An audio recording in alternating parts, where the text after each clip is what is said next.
nag si His Excellency President Adama Barrow di nuyu suntu First Lady si di ñaanal Gambia di ñaanal ñëpp di sàkku si yéen tamit ñaan maa ngi nuyu suma naataango yi ñi nga xam ne ñoom laa am tey si plateforme bi fii tey di Sidibé ak Pa ak suñ guest bi ni macha allah ñoom ñëpp maa ngi leen di nuyu di leen jaajëfal si seen teewaay fii di la jaajëfal bu baax a baax di la dalal ak jàmm si programme bi tey nag liñ war a waxtaanee about suñ ne NEA liñ si war a waxtaanee bari na waaye waxtaan bi fu moo commencé mooy impact ak key achievement of NEA in the Gambia waaw foofu la ñu am tënka suñ waxtaan yi tey den nga am NEA's mandate yooyu yëpp dina ñëw léegi li ma la bëgg a laajte rek mooy ndax di ñu mun a summarisal si viewers ñi nga xam ne ñu ngi seetaan te ñu ngi toog seen kër yi te bëgg ne ñoo xam pour nga explainal leen the core and mission of and responsibilities of NEA waaw waaw jërëjëf waaye loolu moom laajte bu am solo la balaa nga am nit balaa nga xam dara fo nga xam lan la tax mu taxaw si dëkk bi xam nga nguur moom su ñoo liggéey dañ leen ay bunta maanaam dangaa gis ne fu ñu jéem a sos benn bunta boo xam ne moom moo war a responsible si yeneen fànn yi so NEA si loolu la bokka dafa bokka si buntaay nguur xam ne dañ leen a sos depuis 1994 pour ñu jéem a toppatoo suñu wéeruwaay mooy environnement soo déggee environnement mooy lu jógee si suuf maanaam land air and water maanaam jógee si suuf lu war a tax ba yàqal suñu suuf yi dem si maanaam jaww ji tamit lu war a lu ngeen def lu xam ne dafa yàq jaww ji xam ne dafa lor nit ñi den tam nga dem si géej gi maanaam ndox so dafay ne suñu liggéey bi yëpp dafa laal fànnaay yooyu noonu yëpp daanaka loolu tax nguuru sos ñu depuis 1994 la depuis First Republic la Sir Dawda Kairaba di late Sir Dawda Kairaba Jawara moo sosoon affaire National Environment Agency then because of lu mu amee solo si dëkk bi mu teg ko si ronam su booba rek décision bi fii ñëw du nekk décision bu xam ne dañ ko jéem a clis kalasi yooyu noonu te teg si am what we call National Environment Management Council National Environment Management kan moo ko chair mooy President of the Republic moo nekk chairman National Environment Management Council demi bokk si am almost 10 other ministers ñu xam ne ñoo dee toog si council boobu noonu so lu wéeru si affaire environment ñoom ñooy policy guide for environmental management so NEA mooy secretariat waaye xam te ne ñoom tam dañ leen so pour ñu implement so NEA dafa am ay fànna yu bëri yoo xam ne dañ first of all dañu war a coordinate environmental issues maanaam ñoo dee jàppalante ak ñeneen ñi ñu jéem a leen toog di jéem a seet naka la ñoo toppatoo suñu wéruwaay den su boobaa tamit ñu am lu ñoo fa regulatory functions xam nga dañu am ay loi mooy ku bëgg a fii nii ku bëgg a sampa fii building il faut nga am permit wala nga am environmental clearance ku wone daal fi nga sampa sa néeg boobu noonu fi nga sampa lu mu mënta doon sa tool wala lu mënta nekk dafa ànd ak sarta yoo xam ne so loolu tam bokk na si suñu liggéey bi ak bokk na suñu liggéey pour jéem a action maanaam di jéem a action di jéem a create awareness maanaam pour nit xam ne daal li nga def looraange bii la am jëriñ bii la am loolu tamit bokk na soo demee NEA dafa am almost 11 programmes xam ne bu nekk environment medium bu nekk def am benn buntaay boo xam ne loolu mooy seen liggéey so pour gàttal affaire si te tamit ñoom tamit bokk nañ xam ne ñoo dee enforce maanaam seet ne daal dañu am ay inspectorate xam ne moo dee dem mooy suñu police daana di dem seet fekkee ne yaa ngay def lu xam ne jaarul ak loi bi ñu won na wala fees ñu wax la daal di ngaa def jaarul ak loi nga bàyyi soo bàyyi rek ñu jomal ñu teg la lu loi bi wax soo daanaka gàttal bi loolu moo lu mu ëmb dafa bëri trop waaye si gàttal bi loolu mooy suñu liggéey bi dafa bari waaw because suñ buggee andi yëpp li nga xam ne moo nekk si biir time bi duñu ko exactly waaye dina bàyyi Sidibe wala pas si benn question bi ma laajte ni mooy the responsibilities and then the mission of NEA su ko defee ñoom su fekkee ne am nañ any question boo xam ne mun nañ koo ask lu méngoo ak li ma laajte ni den mun nañ ñëw si loolu waaw man su nekkee to start with dama bëggoon Mr Badji su nekkee ne pa amul beneen question ma ne ko ne lu mu jot a wax ni si olof tuuti su nekkee mun na ko si English o si soose ñu continuer anyone boo si prefer rek okay you just highlight only within 2 minutes okay maybe xaaral ma wax ko because xaaral ma wax ko balaa moo àgga foofu noonu am na fu mu laal foo xam ne foog naa ne Gambien su bari xamuñ loolu ñu bari liñ foog mooy na sooy sampa wax nga fi ne NEA sooy sampa foog nga dem ci ñoom waaye ñu bari ci Gambien si liñ gëm mooy sooy sampa da ngaa dem area council soo jógee foofu nga dem physical planning nga continuer sa sampa NEA ban rôle la am ci ku war a sampa kër su fekkee ñëwut ci ñoom xanaa dafa am daan bu ngeen teg koom wala NEA ban rôle lay play ci wàlli sampa daal nga leeral foofu noonu waaw léegi par exemple su ma wax sampa ni dafa utee ak li soo bëggee sampa lu xam ne daal lu moo laal dafa yaa lu bëri il faut nga dem nga uti ay permit lu mel maanaam soo fekkee ne da nga bugg a sampa hôtel wala nga bugg a sampa bâtiment bu xam ne dafa rëy ji nga sampa dafa am solo léegi-léegi nga dem sampa fu xam ne war na faa sampa il faut nga dëgg ay nga gas ay sokawee boobu noonu su fekkee ne yaa ngi si biir ndox bi xam ne foofu ndox def dee taxaw doo fa mun a def sofooy because soo fa defee sofooy dafa am water level bi te dafa pollute underground dafa yaaxal ndox te ñun ndox bu nekk si suuf lañ dee naan so gis nga yooyu noonu wala dañ la mun naa wax ne daal mu ngaa dem NEA wala Ministry of Health ñu mun a wax ne daal fii su fekkee ne dangaa gas sokawee dafa nekk suka bi ñëw wa cesspool boo xam ne da nga koo concrete depuis si suuf ba si kaw su boobaa ndox du mun a seena dugg si biir so yooyu noonu lañ dee waaye yu bëri xamuñu xam nga li nga woon mooy demal physical planning waaye dafa dépend ban façon sampa nga am particulier sampa yu rëy ni waaye ñu bëri ñu ngee ñëw maanaam hôtel yi balaa ngaa lii foo nga ñëw ñu bëri waaye ba tey dafa am solo pour nit xam ne daal lii moom lu am solo la soo def ay sampa il faut nga am permit ñu tam ñu jox la ay advice maanaam ñu jéem a advice la ne su fekkee ne fii nga war a nekk lii nga war a def waaye sampa yooyu noonu kër bokkul si sooy sampa sa kër waaye seet dafa dépend parce que hôtel nga wax pour mu leer le pour Gambien si xam ndax necessary na sooy sampa kër dëkkuwaay ndax tey li ëpp ci nit ñi li ñoo sampa muy kër ñenn ñi comme hôtel yeeg yooyu mun ngaa ne bariwut ci ñuy dugga ci loolu noonu waaye Gambien si ci boppam pour ñi mu leer seen boppa yi ne kër ta soo ko sampa ndax war ngaa ñëw NEA ndax warulaa ñëw NEA gis nga soo seetloo balaa ñu jox la permit even physical planning am na ay sarta yu xam ne loi la dañ laa wax ne daal soo amee plot doo ko mun a sampa more than 60% of the land lu tax dañu bëgg yeneen i tamit ñu xam ne social amenity natural settings bi ñu mun a am foofu noonu ji nga balaa ñoo dem yoonu ñun tam dañ dee liggéey ak social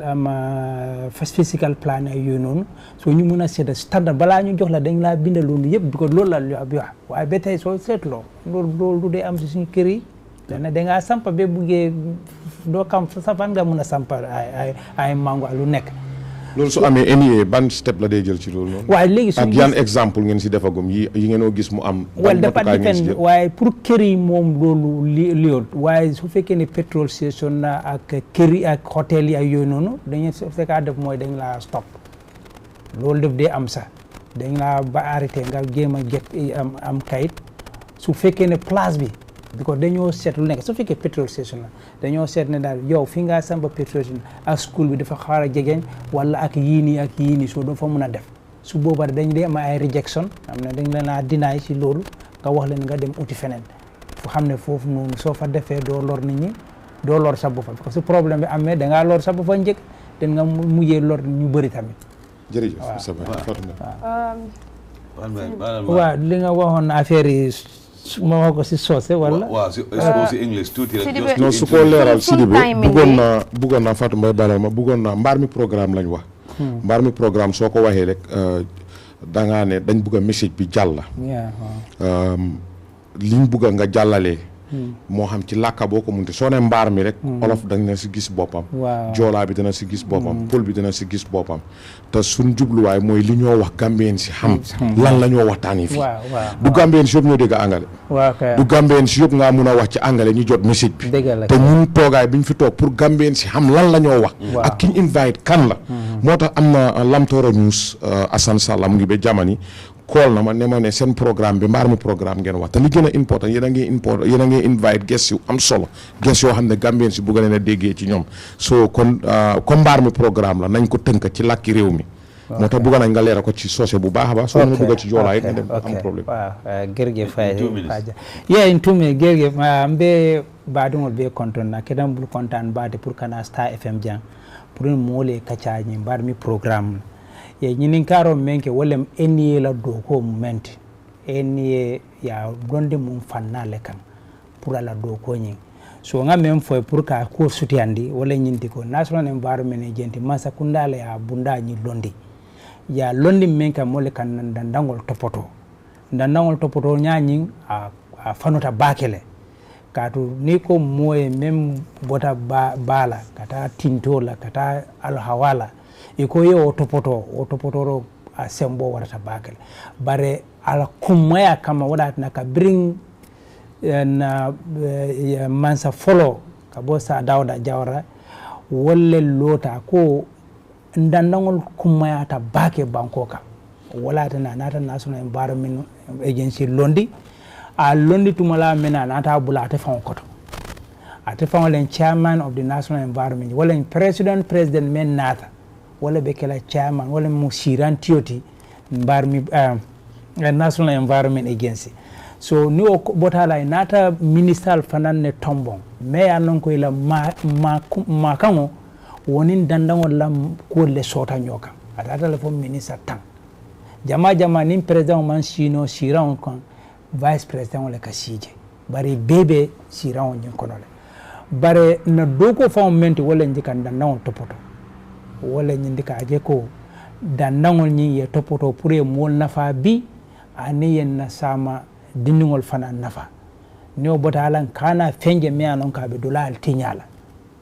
fengo me anon ka be dandangol tinyala pour ka ko nyi dana kan tolle bula pour kan dandangol kanta mole bare kanta ro to kenola ndamawti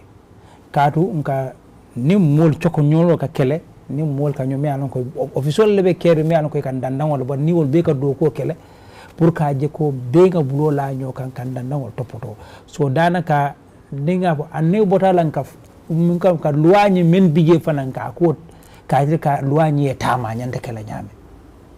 ka tite mo so la fen ko ne man luwa ke so luwanyi ka wole ke pour ka je na ko ni luwa men fo ni make in sa fo ko luwa ni ne fo pour kan dandangol topoto e nyanta kala pour ka ko sutiyandi Sidibe danaka NEA be lori o tembol la banko kanjang ala barka bake. Thank you very much Mr. Baji, and then si pro lifin be benen question bu ñoo am duga ci moy dañoo dem on major highlights, and when we talk of the major highlights ñu duga ci ñu delu wat tuti ci 2024 okay. Lan nga foog ne loolu moo nekk yéen seen biggest achievement or milestone bi ngeen am biir NEA last year 2024 first nga dañu am achievement yu bëri maanaam 2024 first of all dañu am lu ñoo waa National Action Plan to eliminate plastic boobu mooy document bii ni bi nga gis ni bi lu am solo la because dañu gis ne plastique lu am pro maanaam si aduna bi yëpp ana suñu technicien ñu viol ñu li bi moom dañu amoon liggéey ak benn mbootaay bi ñoo wax Common Seas UK ñu ñoo toog develop ne in 10 years from now dañu bugg a phase out maanaam ñu jeexal affaire plastique si dëkk bi so bo document boobu lañ am te document bi dafa am solo gis nga suñ demee si bitim réew dañoo oo Gambia pour wane daal yéen lan ngeen a def yéen dëkk bu tuuti lan ngeen a lan dañoo pour ñu ñooy exemple si daanaka. naka ngeen activé lii naka la ñu activé nii dem na Canada dañ ma invite benn big programme bu xam ne dafa noon de wax gars yi ma dem South Korea tam di same te fi ma dem rek dañ ma dee invite ñu won Gambian si lan la aji so lii lu am solo la beneen bi tamit dañu amoon affaire waste management mooy ñun ak Sonaget Sénégal dañu amoon naan MOU tamit pour jéem a éliminer the issue of waste maanaam pour jéem a dàq affaire mbalit bi si biir dëkk bi so si programme boobu lañ nekka ñu ngi si xeex bu bëri pour jéem a seet ne daal lu ñu war a def pour jéem a toppatoo affaire mbalit bi ñu ngi si ko am boobu tamit dugg na si vers 2025 bi xam ne dañu demoon maa ministre dañu demoon Ghana tamit pour jéem a am boobu very soon jéem a toppatoo affaire waste ak waste water bi maanaam mbalit bi ak maanaam lu dee jógee si kër yi noonu lu dee jógee si sokaw yi pour jéem a koo toppatoo loolu am na teg si 2024 tamit si la ñu develop almost 4 maanaam ñeneenti legal document xam ne ñëpp dañ leen dañu cross cabinet ñëpp dañu am cabinet approval mooy National Environment Management Act bu am ne ñu ngi ko update mooy loi bu mag bi bu umba affaire NEA ak ñu am waste management bill boo xam ne léegi nañ ko sobni si National Assembly mu ngi si third reading bi te ñu am tamit hazardous chemical and pesticide control mooy maanaam loi bi xam ne mu ngi umba affaire yi lu jëfoo ay poches yi nii loolu tax léegi doo dégg fi sniper ay yoon yëpp loi boobu moo ko umba so daanaka pour jéem a koo gàttal lu ñu am 2024 dafa bëri trop waaye pour jéem a koo gàttal lii bokk na si loo xam ne mu ñooy suñu signpost si 2024 bi may at ba passé noonu waaw. si ba dégg nga foofu noonu. waaw fanaa foofu noonu leer na. foofu Fatou Mbaye am naa lu ma ko faa laaj tuuti. fi ma waxee noonu. wàlli plastique. gis nañ weeru koor bi passé. waaw. I think sa département bi ñoo nekkoon di wër. waaw di téye ay mbuus. jotoon nañ xibaar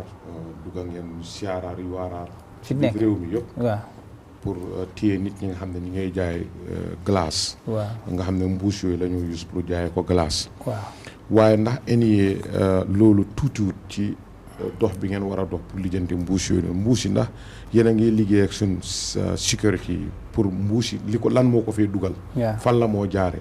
benn suñ booda yi la moo jaare ñaar ndax trou du port la moo ñëwee wala ñaata feneen fu moo mun a jaare ndax NEA yéen a ngi def gëstu boobu noonu bala pour xool mbuus yi nan la ñoo duggee ci réew mi.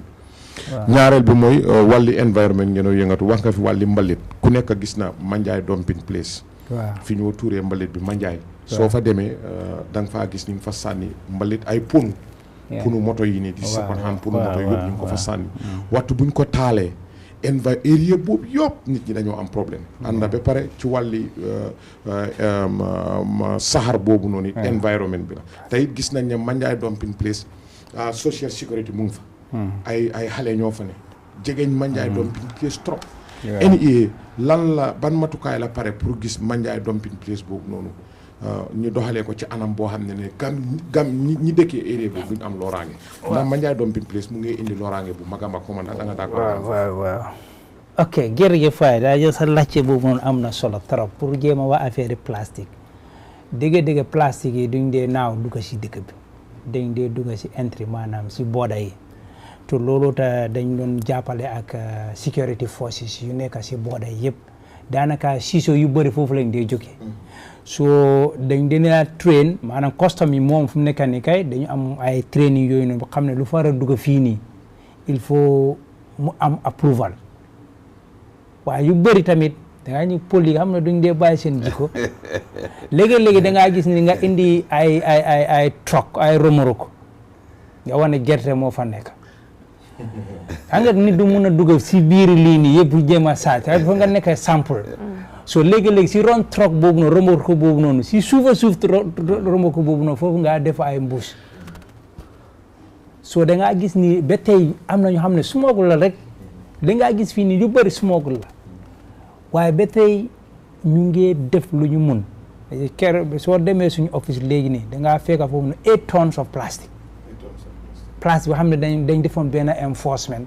boo xam ne foofu la ñu mun a génnee si ji nga soo woowee ne da ngaa jaay dara fekkee fa nga ku ko jaay soo amul fi nga su fekkee ne amul fi nga ginde kon doo mun a jaay loolu soo ñu ifi ñu bëri ñu xam ne ñoo dee jëfoo ay mbuus yi nii yu ndaw yi nii su fekkee ne amuñ market ñu ko import dañ ko indi ba tey ñooñu loolu tax waaye ñu importation la ñoo nekk di jëfoo fu nekk ne 8 tons boobu da ngaa gis ni 8 tons boobu noonu naana ñaari nit ñoo ko indi Gambia te soo buggee gis yoo noonu balaa ngaa xam fan lan mbuus boobu noonu dafa mel ne yaa ngi uti diamond ñu ngi wóor ne daal ñu ngi spend almost millions pour ñu indi mbuus yoo am na ko xam ne def ma call sax mu ne dama bëgg su fekkee ne yéen dañ ko téye ñu yónni ko feneen nga mun a baalal ma ne ko léegi yow su fekkee ne dañ laa baalal nga dem jaay feneen kon sa suñu téye bi moom amul benn njëriñ kon il faut nga fiil métaay bi dañ laa yóbbu si court lu loi bi wax te suñu la yóbbu si court ay 250 to almost 500,000 dollars mooy lii nii waaye ba tey after nga ñàkk si li nga indi si réew mi so loolu mun benn la waaye ñu ngi liggéey ak an léegi tam alhamdulilah dañu jokkoo ak IGP fu mu nekk ni def ñu jox environment unit def ñu jox police yoo xam ne dañu teg si NEA ñoom suñu suba duñ dee dem police NEA lañ nee toog booba rek ñu su buggee def enforcement ñu ànd ak ñooñu pour def enforcement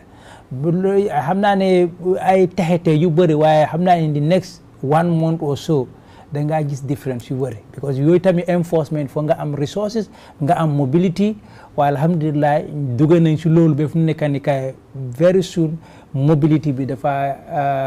xaw a tane si ñun pour ñu mun a def liggéey boobu noonu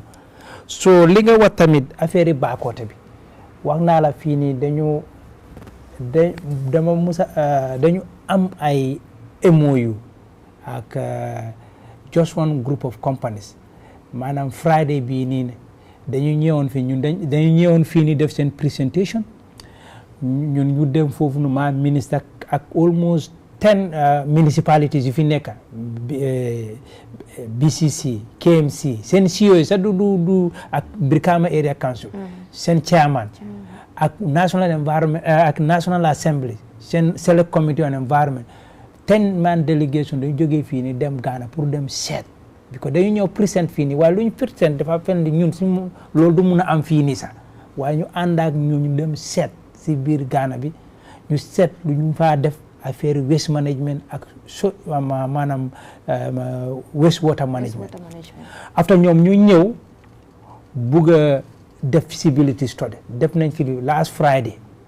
laa am ak ñoom ñu ngi doon present seen feasibility studies bu xam ne daal lu fa nekk mooy ñoom dañoo ñëw sampa after ñu seet naka la ñëw soo si condition boobu xëy na by December da ngeen a wax affaire Bakoteh dañu war a change Bakoteh into a material recovery facility MRF ñu ko wooyee su booba rek foofu du nekk dump site dafa nekk xam ne soo ñëwee su fekkee nag plastique léegi xaalis la mu ngay génne lu xam ne dafa am njëriñ balaa ñu gën a yóbbu feneen den boobu fii dañ ko decommission maanaam Bakoteh ak fale dañ ko decommission den ñu dem am facility bu mag si biir Brikama an yeneen offices yu nekk si région bi so loolu tamit si ñu ngi si xaaj ya wax nga doo mun a jéema li ne waaye léegi tey naa indi sax benn naaw jooko ak ñen pour ñu jéema suñu trip boobu noonu dañ ko def ne documentary pour ngeen géema ko pour nit ñi xam ne si lii lañ so ngeen xam ne daal lii lu ñu gis fale lii lañ ko bugg a def si biir Gambia dafa métti teet li nga wax affaire yi lakka ay pono yi nii ay yii nii yooyu tam dañ fi bugg a teg loxo ji nga am na bagage yoo xam ne dañ dee jógee bitim réew maa ngi laa indi sa jaañ maa ngi laa yónni container boobu noonu su booba rek su jaaree si port bi lu faa des yëpp daanaka half quota bi yëpp daana wala 3/4 bi yëpp si mbalit la moo dem te accident yu bëri tam wax ma ñëpp la waaye ñu bëri tam dafa nekk ay taaya yoo xam ne dañu dee ba xam fañ lañ toll ñu indi leen fii nit génne leen loolu soo gisee accident yu bëri particulier ay gele-gele yi nii boos taaya ay yii nii yëpp taaya yu bon yi la tey soo yooyu tamit dañu teg ay yeneen mandrago yoo xam ne dañu bëgg ne balaa ngaa indi lii nii su fekkee da nga mun ay matériel yoo xam ne second hand il faut ñu jox la beneen taxe su boobaa su fekkee da ngaa indi loo xam ne di ngaa fay dafa ëppal li ngaa génn da nga koo bàyyi foofu noonu so yooyu ñu si liggéey bu baax dinañ dog foofu loolu tuuti because time bi duñu ko may ok ma leen waxee rek am baax na question si dafa bari torop te foog ñu cover ko yëpp op ndax askan bi ñoo ko nekk di laajte waaw baax na understand nga then from there dinañ dugga si policy and regulations waaw man may xam na dama tooñ jàlla am naa beneen question mu am maanaam bu ma bëgg a laajte Mr. Badji. Okay. About this plastic. Waa ñëwal waaye mu fekk tamit ne dañ ko summarize nga xam ne time bi duñu mën a man na xam rek in your this book that you made this National Action Plan for 2024. Wow. What was the percentage of the plastic generated in the Gambia? Loolu moom duma ko mën a def upside but at least information yu foofu noonu kay so ma bëggee you can have a look at your plan. You can have a look at your plans. Yes. Nga analyze all for tuuti si plan waaw da ngaa gis ni soo gisee plan how much plastic was waste in the Gambia generating waaw dañuy wax ne daal waaw dañuy wax ne the magnitude was around 22,800 tons of plastic wow. Where is all this plastic now? Where is all this plastic? Why the part depend because some of this that is what report bi loolu la wone waaye am na ñoo xam ne tamit ba tey dañu am ñoo xam ne ñu ngi recycle plastic dañu doole ñeneen institution maanaam Precious Plastic Gambia ñoo xam ne dañu am facility in Gunjur ñu xam ne ñu ngi recycle plastique def ko ay toog def la lu nekk soo ba tey nekkul ne ñëpp ñu ngi waaye ñu bëri ñu fi waaye ñu bëri tam ne ñu ngi leen a recycle tamit as well so this one is almost how many ships? How many number of ships? Because I think it is there. Yes. Imagine a whole cargo ship. Yes. A whole cargo ship. 23 of them, or it is 22,800 of them. Yes. This big ship. Yeah. 22,800 ships. Cargo ship. It's too much, Mr. Badji. Yeah, it's too much. Why? You check the non-beverages and the plastic, and you know, you have. So, lolo ta jinga affaire plastic bi kat nekkul ne Gambia rek la dafa nekk aduna bi yëpp dañu xam ne daal plastic bu ngay indi loraange bu bëri loolu tax dañu am what we call International Committee for the Elimination of Plastic. So li nguur yëpp daanaka dañu toog ñu ne dañu war a indi ay loi ay treaty pour jéem a toppatoo plastique waaye affaire plastique moo complexe gis nga soo dem maa ngi participer si négociation bi for plastic from INC 1 maanaam jógee négociation 1 up to 5 waaye ba tey am na dëkk yu xam ne gis nga dëkk yu dee indi ay yu xam ne dañu am ay diw plastic c'est big economy for them soo la nga dee am si plastique duñ dee nangu pour loolu soo dafa métti soo dañoo am ay face value naka la ñoo génnee plastique lu xam ne du lii nii waaye it's not an easy waaye dafa def si compte ñoo xam ne ñoom ñooy am ñoom mun na ñoo taxaw ne Gambie mun na taxaw ne plastique du dugga fii ni like lu Rwanda doo dugga foofu na ak plastique because soo fekkee ne sax li ñu doon dugal Rwanda soo demee custom soo jaaralee lii nii machine boobu noonu loolu lañu soo plastique su nekk sa baag bi machine bi dafa alaat ne daal wax dafa alaat ne daal yaa ngi amee plastique gis na seen action plan bi to be frankly li moo tax gars yi nee na worldwide soo gisee non beverages plastic beverages bottles construction plastic tires Sidibe bu ñu delloowaat bu ñu delloo the one that goes into the ground our ozonic you know Well, okay. That's an action plan that they have already developed for the next 10 years. Yes. So loolu yëpp dinañ si mun a ñëwaat because of loo xam ne la dafay nekk ak ñun la te as far as we are working with them they can explain more for people to understand. If not rek Duba. So Fatma soo gisee li moo ne muy dem si géej bi ñuy dem si suuf bi ñuy dem si jaww ji li nga wax sit bi ñun yëpp ñoo bokk si affaire yàqu indi place bi yow soo demee si supermarket bi suñu la joxee toothpaste da nga ko dugal si place dama ko dem waaw léegi ñun ñëpp ñi toog ñu bëri léegi dama ko dem bañ waaw léegi nga ko dem bañ waaye booba yaa ngi ko daan def dem naa si pharmacie jël na garab bu def ko si place yi ma ne ko ne bul wari ma jël ko dugal ko si ji nga suñu commencé loolu dañoo gis ne place yi amul génn waaye suñu demee rek su bugg a ma ebbe nga dugal ko si ab lu munta nekk nga dugal ko si place bi il faut mu jar loolu mooy de indi problème ak booli ebe yi waaye Sidibé bàyyi ñu mu ne booli ebe léegi dinañ ñëw si ba tey 2024 lañ nekk waaw ñu ngi si questions yi nga xam ne jàll na ak yéen from 2024 ok li ma bugg a laajte mooy ndax am ngeen any policy bi nga xam ne defaroon ngeen ko wala laws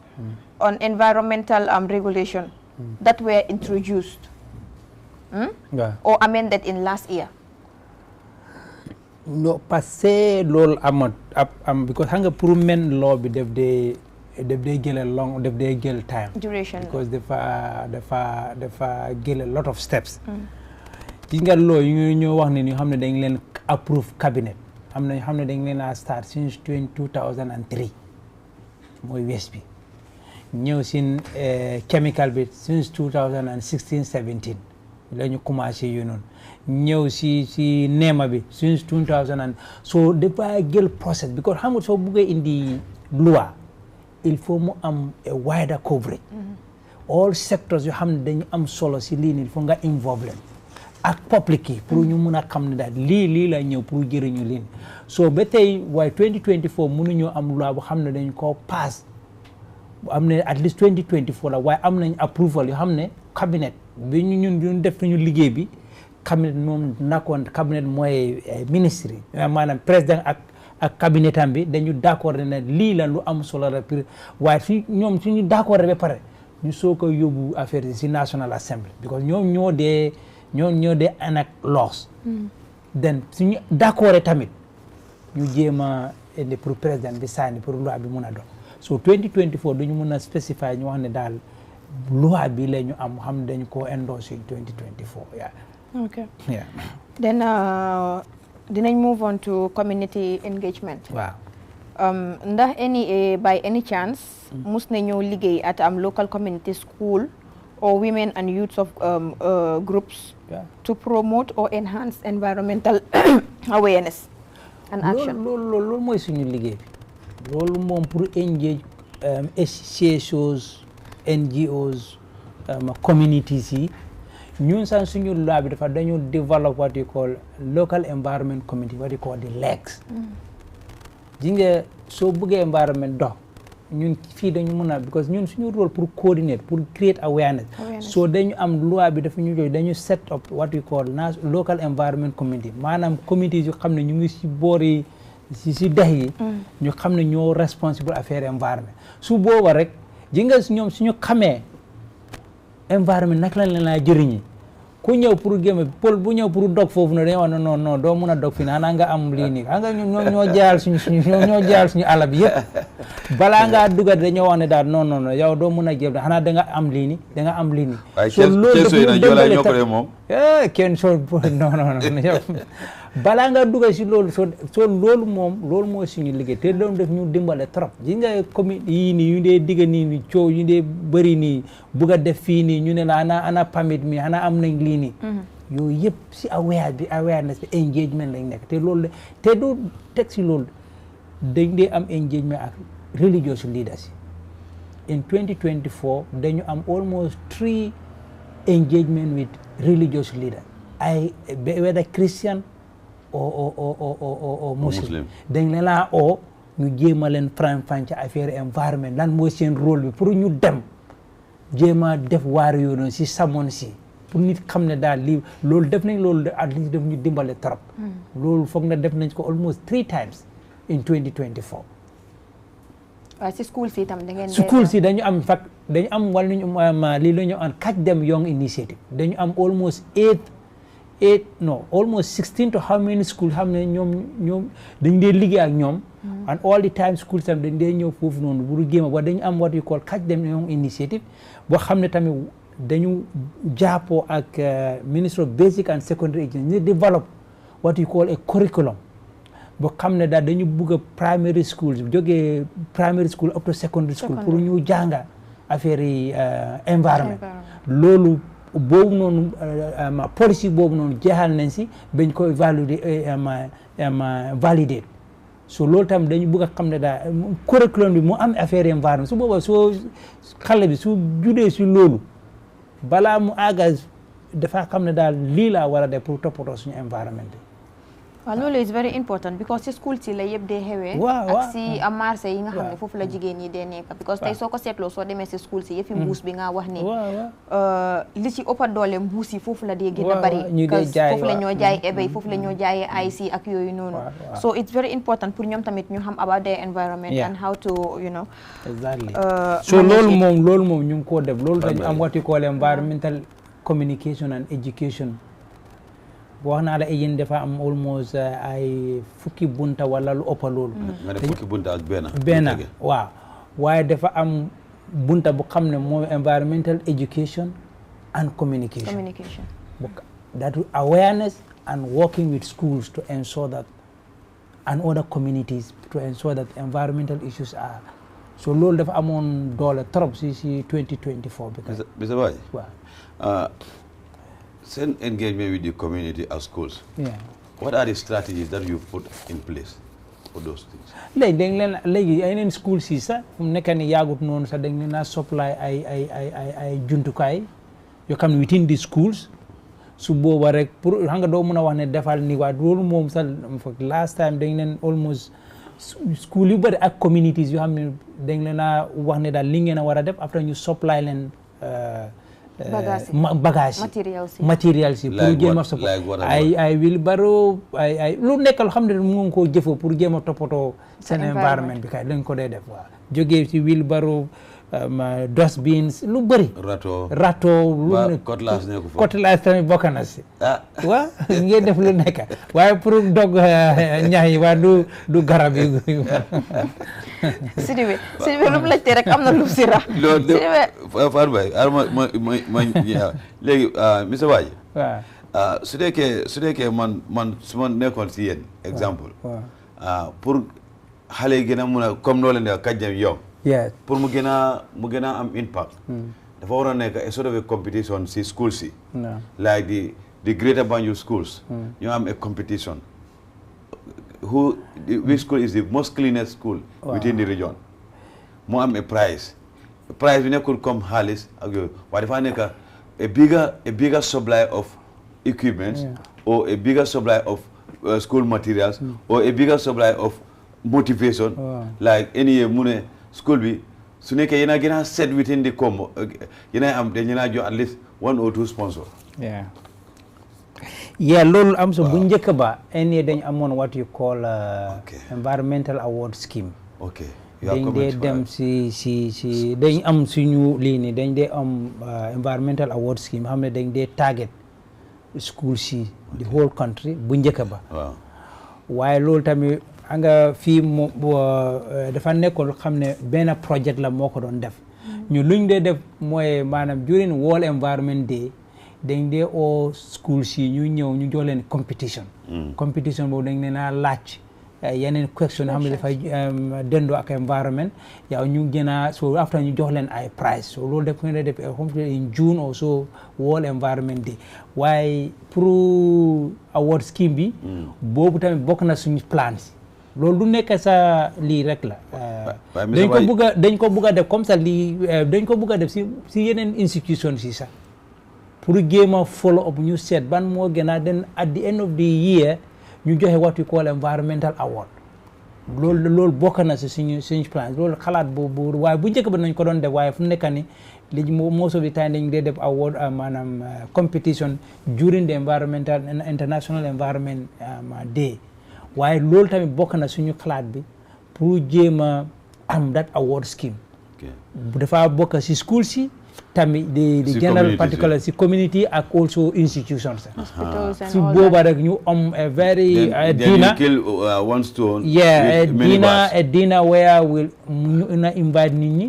ñu wane daal sa liggéey bi nga def pour jéem a toppatoo sa file lii mooy sa nampaay ay yooyu noonu kay loolu dinañ ko def. It's gonna be an award night. waaw Okay, waaye award dafa bokka because xam nga lu nekk si dépense bi la bokka so tam il faut ñu jéem a plan loolu Ngeen budget ko. ñu jéem a seet naka la ñoo waaye loolu bokk na suñu I know plan that Star TV and Mbarr'Bi programme will be #1 guest of the program. that will be And maybe you am the best award And then of the sensitization. More of us crew members. foofu moom I think clear na léegi parce que suñ time bi tamit lu si des bariwut noonu then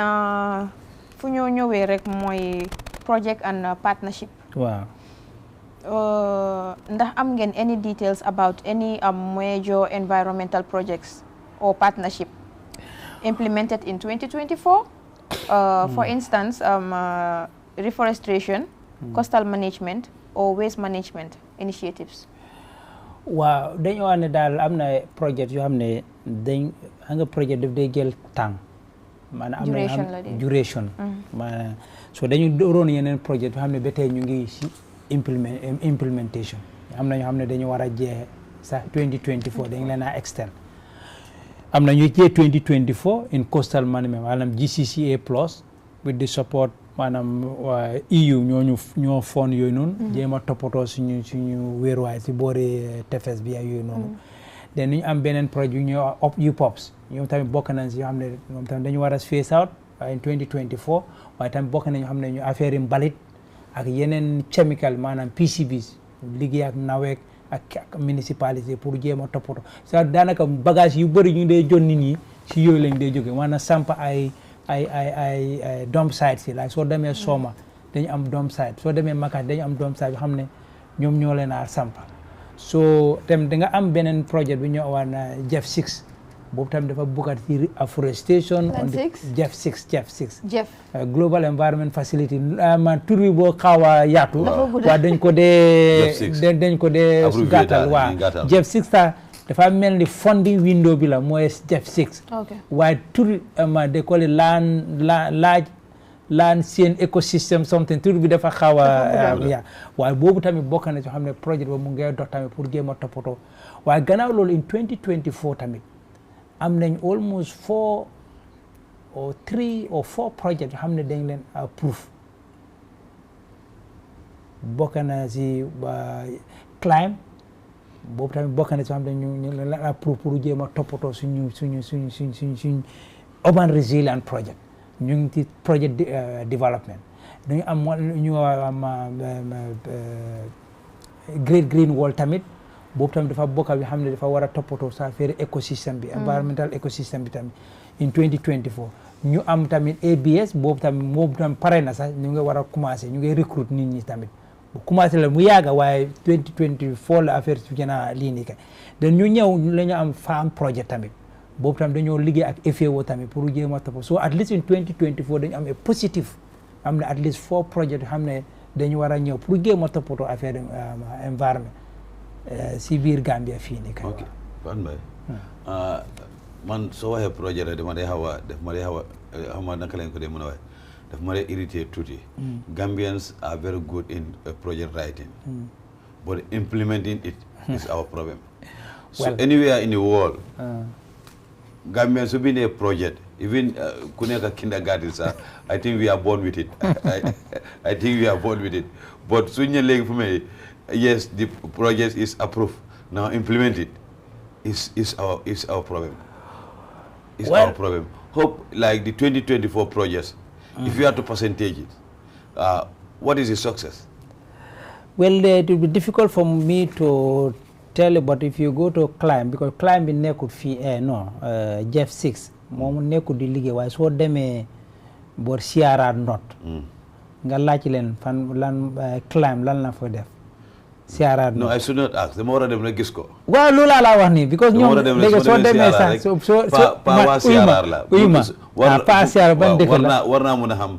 war naa mun a soo demee wax nga dëgg projet bi soo demee Bustown waaw suñu maag bi mu ngi fa soo demee Lamington suñu maag bi mu ngi fa te xam naa ne before the end of this year xam naa si nga mun a gis lu bëri sax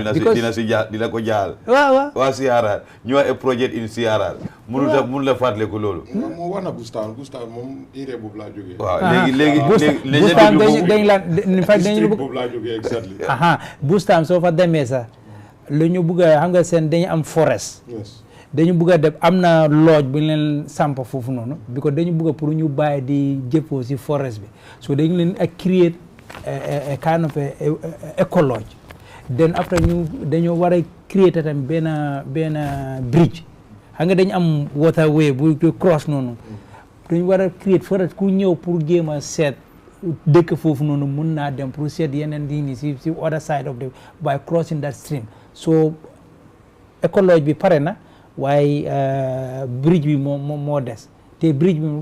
léegi moom fu nekk ne def nañu everything that is necessary pour jéem a just like getting approval from the tax manager so that liggéey bi mun a commencer. bridge bi fan la moo am access to Bansang Bustown. waaw from Bansang Bustown dem it's a ecological kind of bridge. xam nga da nga am stream foofu noonu pour crosser join beneen forest bi bu nekk si lii nii kay waaw. pa xam nga foofu boobu yokkute non tey laa ko soog a dégg waaw soo xamee foofu noonu nit Bustown kool ko non waa Bustown la man loolu léegi man always su Gambien bi waxee projet rek te ji nga ñun lu ñu def li NEA def mooy dëgg li nga war am na solo because projet yi man loolu tam man suma bopp affaire projet yi duma ko dee lii ni trop because man bi ma juddoo ba léegi fekk projet waaye ñun ñoo war a change narrative boobu good that's what I want to hear narrative boobu nag dafa jël long time waaye ñun ñoo ko war a change te xam na lu am solo tamit ji nga ñun tamit dañu foog ne daal si projet bi ñëwee bi kon nit ñi tamit dañu war a nangu ne daal projet bi su ñëwee daf la pousse waaye yu mujjee yow yaay continuer waaw waaye ñun dañu miin ne rek su projet bi jeex rek jeex na xanaa ñu xaar beneen projet so sustainability nga war a develop mécanisme xam ne projet bi su jeex fii dafa am fu mu am waaye ñun dañu ko war a continuer to loolu am solo la suñoo design suñu projet yi waaye ñun ñoo war a change narrative boobu man duma mën a preside over something loo xam ne du am impact man I will not do that te narrative boobu lañu war a change si loolu lañ nekk because man su ma demee xam naa ne xaalis boobu dañu noo indi xaalis bi pour nit ñi ñu am ne ñoom te ñu am ñu jot xaalis boobu noonu soo ñu foo ñu jëriñ si waaw Mr Badji bëgg naa dellu gannaaw tuuti. waaye foog daal dañoo jël a commercial break because time bi. balaa ñoo jël break because mooy question boobu Fatou Mbaye laajoon na wàlli këriñ. waaw këriñ doog àll. waaw soo duggee Fooñi area bi nga jógee. waaw ci kaw yoon bi yëpp yaa ngi gis ñu ngi teg. léegi sax du Fooñi dëkk bi Basse. dama laa ñëw rek. soo jógee Fooñi nga dugg LRR di same thing. nga dugg CRR di same thing. nga dem URR. nga toonaat di other side. CRR note bi yëpp ba kawul.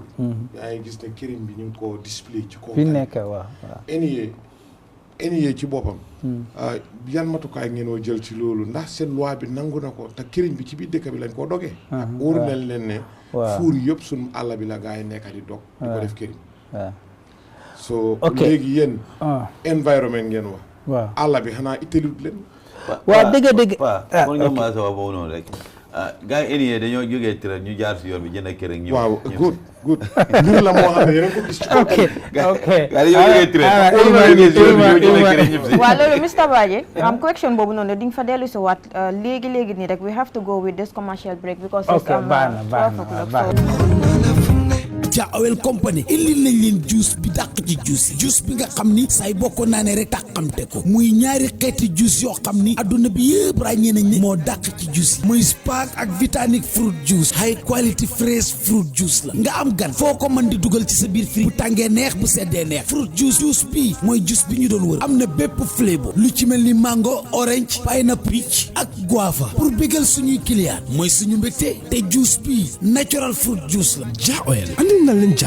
jaawata bii nag am nañ ko si different size marché supermarket ak table boo dem am ko fa te mu nga ko am si makkaani Jah Oil yi yépp jaawata ndox bi set na te wóor la. soo ci bëggee wholesale wala retail demal ci bépp Jah Oil petrol station bu nekk fii ci biir Gambia ak seen bitik bi nekk ci Basse jàkkaarloog jiiti bank kon daal pour ma bëgg mbala sama njaboot bëgg Spark ak Vitanic fruit juice bi laay jënd rek ngir bëggal leen ak Jah Oil company seen juice bu neex bii maa nga ca biir moom rek laay naan. surtout nag ñuy jaajëfal suñ main sponsor bi nga xam ne moom mooy Jah Oil di ko santa di ko gërëm si sponsor bi nga xam ne moom la nekk di def si mbaar mi programme team bi yëpp ñu ngi wax thank you very much. comme ni ngeen ko xamee rek tey moom suñ programme bi NEA lañ fi am mooy seen executive director bi Mr Badji moom moo fi ñëw tey di explain about NEA macha allah ak environmental issues yi nga xam ne moom lañ nekk di am si dëkk bi ju di ko jaajëfal bu baax su fekkee ne question si fi nga stop mun nga see dellu si waaw su fàttee rek pa fàttali ko ma ñambaas ok si dibe da nga bàyyi non dama foog ne dafa fàtte ma fàttali ko waaw xëy na fa mun na si ñëwatu su fekkee moom fàttaliku na den it's okay waaw dafa waa affaire këriñ naa nañ soo jógee ma gërëm la sa question bi dafa am solo trop nga ne soo jógee Fooñi ba Siara teg si beneen côté bi ñëw ba Baara daanaka këriñ yaa ngi si yoon bi te xanaa ñun maanaam forest bi étul ñu ko lu tax ñu ngi bàyyi lii ni te wax na tamit lu am solo mu ne su fekkee NEA sax ñun suñ demee trek su ñoo ñëw suñ pick-up yi rek de fees ak këriñ bi waaye li nga war lu am solo la këriñ moom dëgg-dëgg is another source of energy maanaam lu ñuy use pour suñu household consumption bi mooy daanaka lu bëri ñu ñoo jëfoo këriñ pour jéem a ak toogaay ak mata pour toogaay ay lu nekk ataaya yooyu noonu waaye nguur dafa am bunta bu xam ne moo war a toppatoo affaire yi su fekkee ne affaire yi àll la mooy département of forestry loi bi lu mu wax si affaire yi këriñ bi mu ne carbonisation mooy pour lakk këriñ loi def ko tere pour lakk këriñ bi loi def ko tere waaye loi dafa xaw a saaleen waxu si dara si after buñ ko lakkee marketing or commercialization of këriñ so loolu mooy su fekkee ne da nga lakk këriñ bi boobu moom bu lakk këriñ bi ko da nga dog garab nga seeg a lakk këriñ waaye léegi su fekkee ne ñu ko war a jëfoo commercialisation and utilisation of këriñ boobu baanuñu ko dafa métti pour mbir mi pour enforce non du enforcement ñu ngi ko enforce dëgg-dëgg loolu lu nekku NEA sax ñoo ko war a Department of Forestry ñoo ko war a enforce waaye the question is mooy ñun ñu toog fii nii de wax na fii nii lu am solo man dama ko dee wasi man suma staff yi kenn du dem trek bi ko wax kenn du dem trek nga def saako këriñ si suñu moto NEA non lu ma xam nga lu ma leen a wax mooy dëgg-dëgg am na ñu xam ne ñu ngi koo def waaye bés ñu la téye am na yeneen ay discipline yi fa nekk sori man su ma àndee ak gars du ñu ñemeñ sax monsieur Baye waaye ma lan xam nga loolu moom man maa wax ne na suma institution bi kenn du dem trek ànd ak këriñ whether you are using or not waaye xam naa ne ñu ngi ko mam na te xam naa ne kenn musuma call di ma wax ne daa gis na NEA seen moto mu ngi pass ni mu ngi am li ni su ma amee information boobu noonu tam na loolu dama ko sollicite sax yéen ñi ne yan because numbers yi ñu ngi fa NEA whatever soo gisee lu xam ne NEA da nga yow moom gis na seen moto mu ngi am kon man su ma amee number bi rek dama xam ñan ñoo fa nekk waaye kenn musuma wax waaye lu ma dee wax si forum yi mooy ñun ñuy toog fii nii ñu wax ne daal suñ demee trek even suñ demee si lu ñu kaa def mooy balaa nga di wala jëf bi ngaa jox Fatou Mbaye soo jógee si dëkk mooy saako cere su ma jógee foofu loolu la ma day coow léegi indiloo ma saako cere so léegi soo fekkee ne yow su jógee dëkk li best soo demee bu nga bul fàtte saako këriñ te ni ñuy wax ne daal dañu war a aaye si saako këriñ so loolu du mun a des so loolu doon ni ñoo fu mu nekk ne du ñoo liggéey ak Department of Forest yàggul noonu dama amoon meeting ak moom dafa ñëwoon suma office ma ne ko dañoo seet yeneen pexe ma ne ñu jéem a indi because dëgg-dëgg almost 70% because su fekkee ne sa urban area sii nii nga introduce gas maanaam butane maanaam Brikama yii nii si urban area xam ne 80% of our population is living here nga introduce loolu lu moo am si gëriñ si forest bi dafa bëri trop so yooyu la ñoo leen il faut ñu indi alternatives fu mu nekk ni soo bëggee indi gas yi man almost since 2014 la stop use yeneen bagage non këriñ 2014 dama binda benn book wane biogas technology as an alternative source to fuel use fekkee maa ngi si university suma benn lii nii fekk benn pamphlet laa def bi ma defee loolu laa bàyyi si use këriñ o mata ok so dama de waa even suma family kenn bi ma commencé di defoo gas dañoo wax ne non ma ne ko ok soo leen careless affaire si réew ñu fii ni ñun ñëpp a dee at the end of the day it was very they were taking it as a joke I said well anyway ñoom du ma mos a dem fenn ñoo xam even suma sister suñu def këriñ laa man bugguma këriñ bu leen ko indi fii nii so yooyu il faut we have to Mr. Baye harama interjega tuuti pour orga ñu ne ñambaas yaahul malaan nga baalal ma ñambaas yaahul malaan yaa ngi ñun Gambien mi yaa ngi mel ni comme security officer fu me yaa ngi bugga naka sif blame bi si naka si Ministry of Agriculture non harama ñëw rek harama expérience foofu rek my point foofu noonu NEA yéen moom moo leen affaire yi naka këriñ ak yooyu noonu loolu nga ne Department of Forestry ñoo ko moom waaye forestry yéen ñun suñ naka la tudda suñ environment bi forestry is within the environment forestry xaaral dama ñëw dama bëgg pour nga understand suma point ne forestry is within the environment and there is a department responsible for our forestry there is a department responsible for our environment ñooñu su nekkoon di work hand in glove ne man exemple léegi yow comme na waxe fu mel ni loi bi mu ne dog garab lañ aayal sorry laka këriñ lañ aayal waaye use ko loolu aayaluñ ko comme loo boobu noonu amut loolu dafa xaw a foni sax dafa mel ni fu mel ni dañu wax ne xam nga suñu looy sax amul feñ fu wax ne bul ji taay amul fu mu nekk bul use taay lañ wax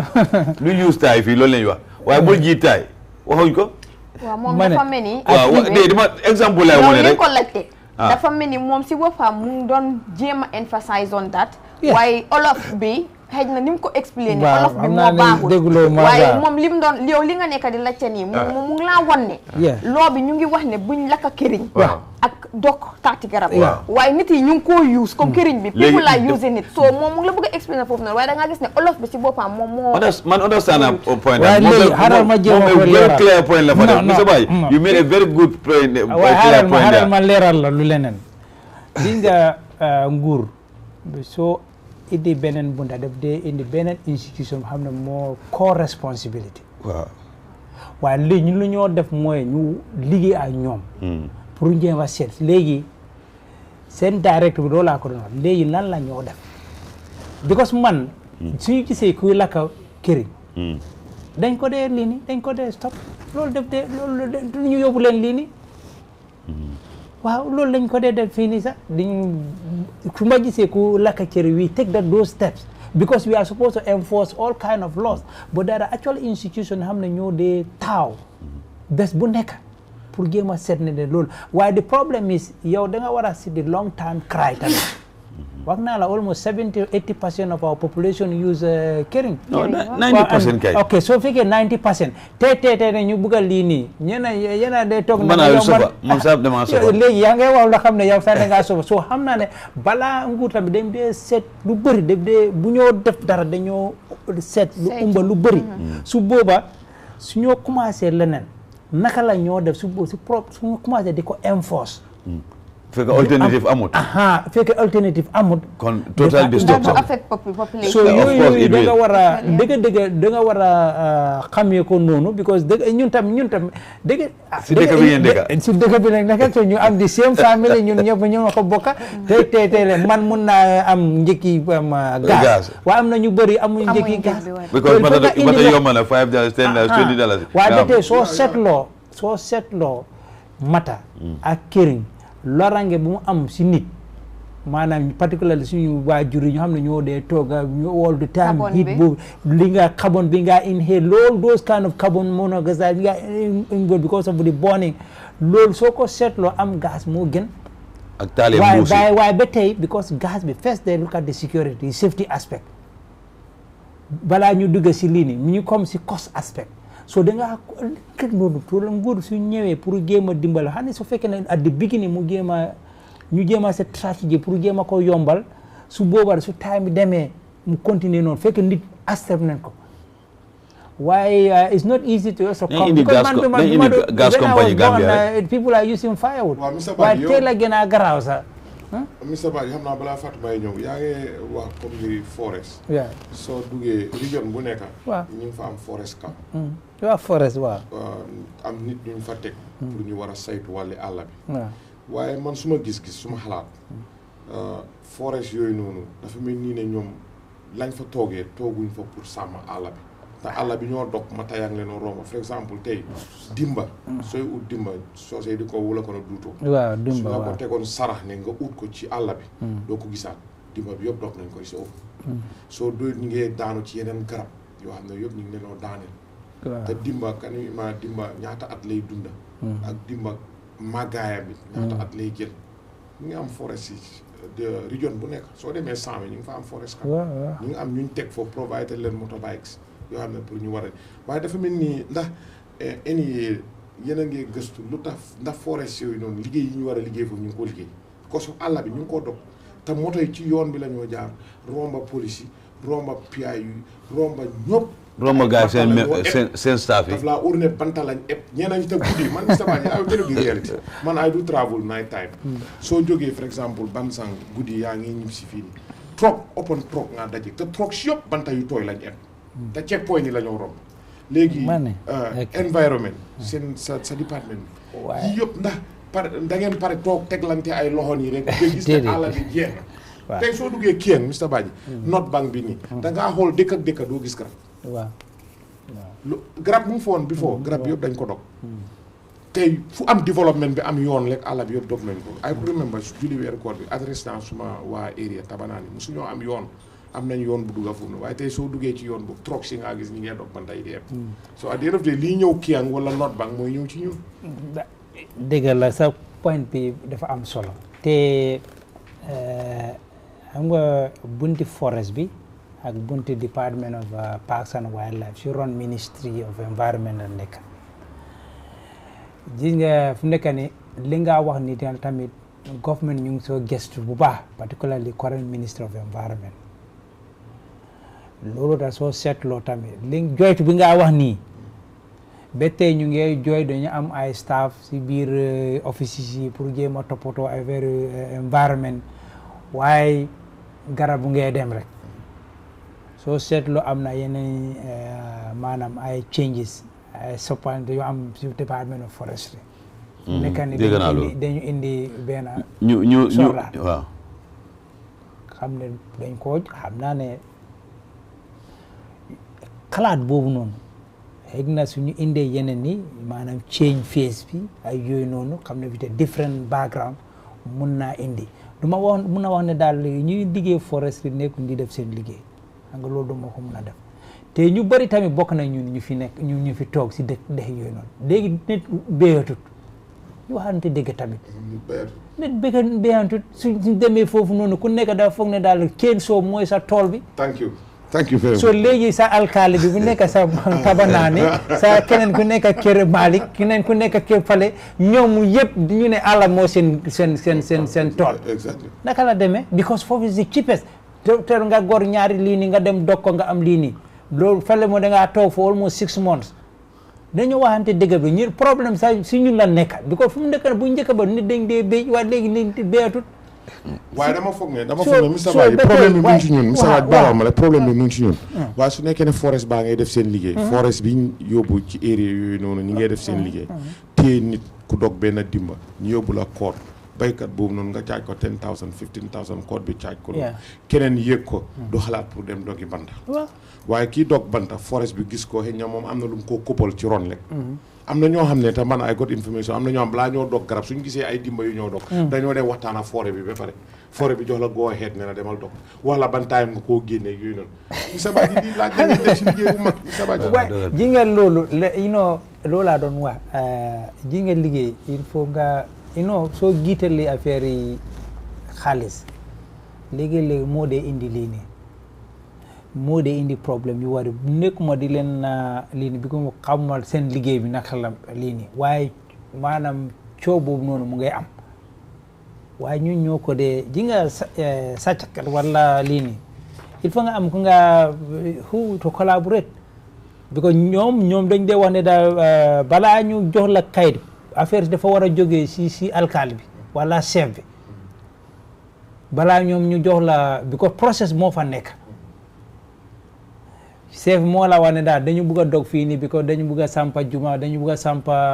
ay lii nii wala tooj ay yooyu noonu soo ñu jox la loolu pour nga dem den forest ñu mun a laa lii nii xaw ma seen process bi baax waaye ñoom tam dañ dee wax loolu waaye lu am solo mooy dëgg-dëgg li nga wax dëgg la waaye government ñu ngi koo gestu bu baax particularly si giita minister of environment moom tam loolu def ko loolu tam mu ngi indi a lot of changes whether they are going to be positive loolu moom lii na waaye loolu tamit loolu la bëgg pour ñu mun a se because xam nga société Sénégal seen forêt yëpp daanaka ay military officers la daanaka wala di fo nga am so there is high level of discipline in terms of how we manage our forest te forest man su ma nijaay liggéey na forest for 30 something years 32 years balaa mu gaa nekk na forest director wala ta affaire forest bi ne kon man daanaka su loolu laa yar Mr Badji yëfi forestry bi moom wax dëgg neex yàlla am na solo te foog naa ne kenn ku nekk war nga si mun a jàngatee bañ war a mun a bàyyi xel si garab yi ñoo dog waaye loolu yëpp comme ni ma ko waxee si di from the beginning rek yooyu yëpp dinañ si ñëwaat because yéen pour am leen it's very important pour nit yi ñu commencé di learn about our environment ak yéni mel lu si question bu ñëw duga si mooy seen accomplishment bi ngeen am in 2025 so far because right now ni ñu ngi si quarter of the year yan achievement ngeen am yéen as NEA waaye maybe the first quarter in the first quarter we were able to remove 8 tons of plastic. Okay. Seize or remove? Actually remove, now it is not being used, so which means we have removed it in the system, parked in our office. Okay. And in the first quarter we were also able to remove almost 200 and something cartons of, we were able to detect certain number of cartons, chemicals, dañ loon indi waaye amutoon paper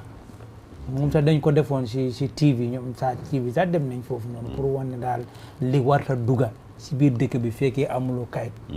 waaye lu gën a am solo si first quarter bi mooy suñu agreement with just one group of companies pour jéem a toppatoo affaire waste management dañ fa demoon in I think in April early part of time we were weer koor bi man weer koor bi foofu la ma fekk dañu ñëwoon fii ni February March jaar waaw February weer koor bi the first 4 days daf ma fekk foofu noonu waaye ñoom ñoo ñëwoon fii ni because vice président moo leen tasaa ñoom moom mu invite leen ñoom ñu ñëw fii ni ñu tam ñu dem foofu noonu ñu dem sign yooyu noonu ñoom tam ñu ñëwaat fii nii so fu mu nekk nii dañu hope by December dara ni ngeen gis dara something here with respect to the way waste management is supposed to be provided everything is out so loolu moom lu am solo xam ne NEA daanaka NEA ak ñeneen because du NEA rek la ak ñeneen maanaam not area council si tamit bokk nañ si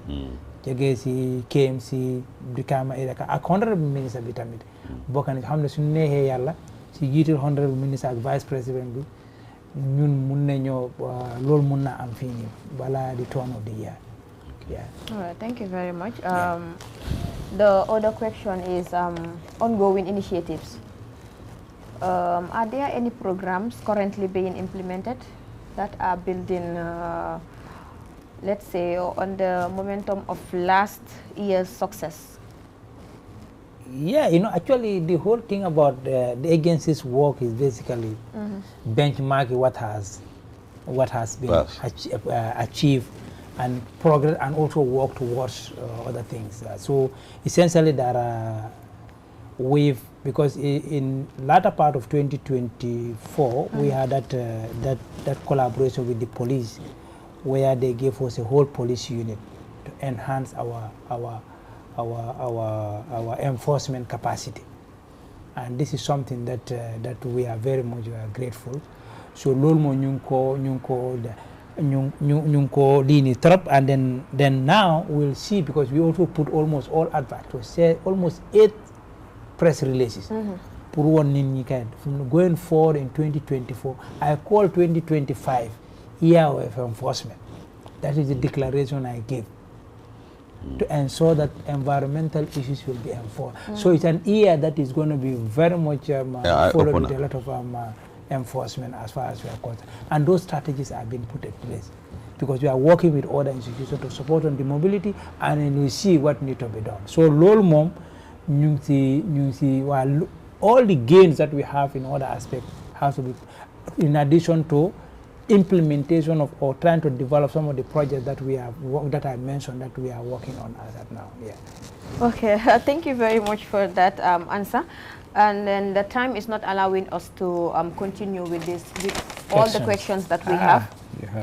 But I think we will have you people again on this platform to explain more and then to elaborate more on this environmental aspect. Sidibe,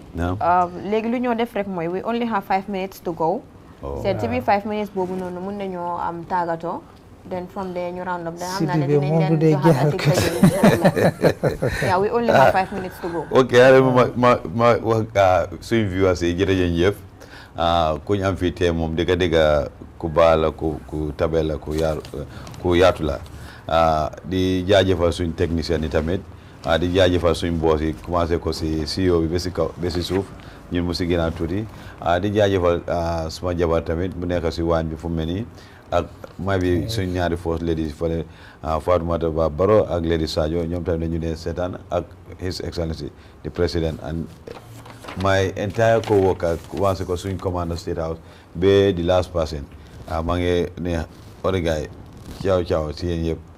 jërëjëf Fatou Mbaye jërëjëf Sidibé Pa ñu bàyyi la yow tamit nga tàggatoo ak askan ñu jox Gambien si dig daje bi beneen dimanche yal nañ fekkee beneen dimanche ak jàmm sant Mr Badji gërëm ko thank you very much Mr Badji wow okay thank you very much kontaan na trop ma ni dëgg man di jóge tout NEA kay dama kontaan trop si façon daje bii nii te nuyu si président bi ak ministre bi gis nga affaire environment ñoom dëgg there is a political will for us to change the environment nanguñu daal dañu war a toppatoo suñu environment so ñun suñu defut suñu roñar def fekk dañu ko teg fen so maa ngi nuyu chairman bi mooy chairman président ak vice président bi nga xam ne ñoo nooy National Environment Management Council ak Star FM Star TV dëgg kontaan na mbaar mi programme kontaan na trop because dëgg dañ dee ñëw fii ni waxtaan lu xam ne environnement daanaka mooy lu ñu wër il faut ñu toppatoo lu ñu wër su dul noonu dafa ñu toppatoo te balaa environnement toppatoo ñu dafa jar ñu toppatoo environnement loolu maa ngi naan nuyu yëpp jógee seen CEO bi ak seen MD ak lu nekk maa ngi sant Star TV pour kër bi pour jox NEA pour ñëw jéem a waxtaan affaire environnement ñu ne ko bokka ñu ñëpp war a toog jéem a toppatoo suñu environnement pour jëriñu ak jëriñu suñu sët yi ak sët yi jërëjëf. Thank you very much Mr Badji man nag moom joolaa bi olofam bi man moom a dee Sidibé olofam bi daal doy na waar waaye ñu di ko jaajëfal bu baax a baax moom tamit from NEA di leen sant ñoom ñëpp seen staff bi yëpp from si kaw comme moom ba si suuf ñëpp ñu ngi leen di jaajëfal di leen sant di leen gërëm si yëfi environnement di gërëm di leen sant di sant suma naataango yi di sant suma jëkkër bu baax ma bay si kër bi Mr Marigo nuyu naa la bu baax a baax maa ngi sant ñëpp ak sun viewers ñi nga xam ne ñu ngi toog si kër yi ñu ngi seetaan ñun ñëpp ñu ngi leen di sant di leen gërëm di delloo sant bu mag a mag ba nag si sun borom Allah subhanahu wa taala moom bi nga xam ne moom moo ñu jox ru bàyyi ñu fii nii bañ toog fii mun a am waxtaaneek yëfi environnement bi nii di ko sant muy moom tamit mu may ñu fan wér ak wérle bu kenn feebar bu kenn am dara lu tegu si sa kaw loo xam ne li métti la ñii ñaanal ñi tëdd si lopitaan yàlla na fëgg seen boppa ñii caabi fii taw ginnaaw yal na leen yàlla delloo si seen njaboot ñi nga xam ne nag tamit ñu ngi toog si kër yi ak ay jafe-jafe yal na ko yàlla saafaral ñuy sant sun caméra techniciens yi ay jigéen yu xarañ tey ñoo fi nekk macha allah ñoom ñëpp ñu ngi leen di gërëm di leen sant bu baax a baax si liggéey bu mucc ay ba ñoo def waaye nag fi ma tëjee mooy ñu ngi sant bu baax di gërëm Jah Oil moom mi nga xam ne moom moo amee bunti sponsor bi pour mbaar mi programme ndax xam naa ne without him programme bi du doon sosu without him programme bi du doon am without him programme bi ni kon toon ñun kenn du fi toog tey waaye ñu ngi ko sant di ko gërëm bu baax a baax moom it yal na ko yàlla may fan wér ak wér la di leen wax ne nag ngeen dem di jënd essence am di jënd ciment am di jënd rot sam di jëfandikoo daal yi nga xam ne moom yooyu la andi ci biir dëkk bi maalo beeg yëpp te xam naa ne am na yeneen surprise yoo xam ne ñu ngi ñëw ñu ngi leen di gërëm ñoom ñëpp tamit di leen sant surtout Mr Haidara yooyu tamit ñu ngi laa gërëm di la sant jërëjëf di leen joxe dig daje ba beneen dimanche incha allah